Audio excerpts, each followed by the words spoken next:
Just look at this sweater. Do you want to know how I made it? Let's go! Let's make coziest winter chunky sweater. I'm using two types of yarn for this one. Now I'm creating the first loop and I show how to do this in the previous video. From there I start creating more loops and this will be the length of the back of my sweater. So first you need to measure your back and how wide you would like to go. Start creating more loops. It's the same technique as we do with the blankets. And now I'm just speeding it up. I'm gonna go around left and right until I am happy with the length of my back. I demonstrate once again how you're taking the yarn and pulling it out of your loop. Right now, just keep going until you're ready to add another color of yarn. It's very simple. You pulling it and creating the first loop as you did with the first color. Make sure that all the loops are the same length as it will be visible in your final product. For my contrast color, I chose about 1 inch wide. So it's totally up to you how would you like to design your sweater. With the same method, I'm engaging with the other yarn, the same color as I started. And now I'm cutting it again and adding up my colorful yarn to create the design that I would love. Then after, I'm going to continue with the black yarn. So this is the back of my sweater, as I mentioned. Here I'm showing you how to close your back.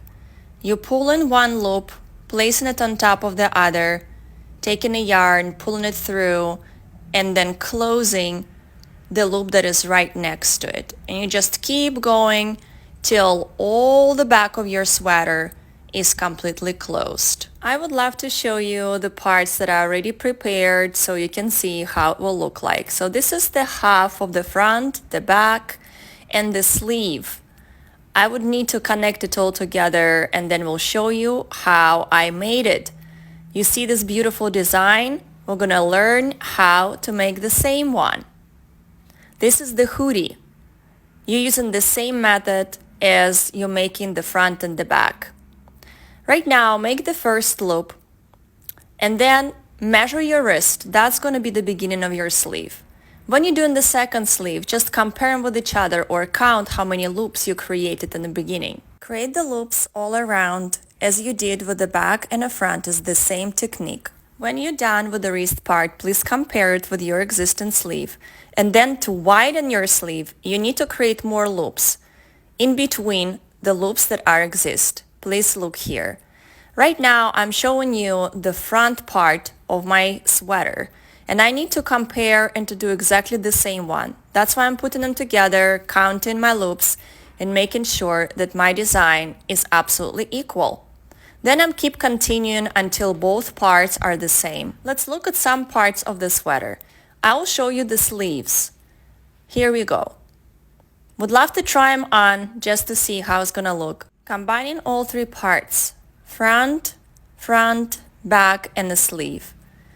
You should put your sleeve right on top of your sweater and then choose which side of your parts is going to be front and is going to be internal.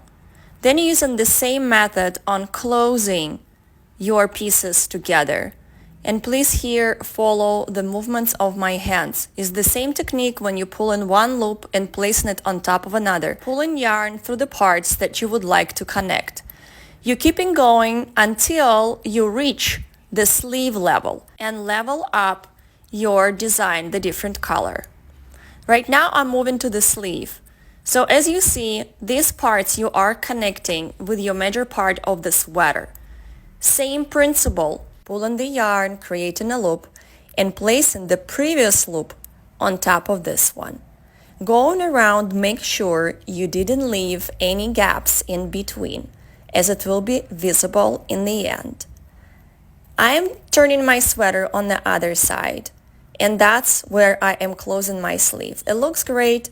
Now I'm cutting my rope And I'm going to invert it on another side just to show you how it looks.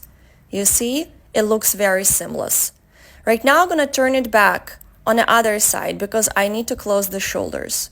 I did it with the same method as I showed before. To create a hoodie using the same method as you would create a half pillow, and then connected it with your jacket. Now I will show you the ready result.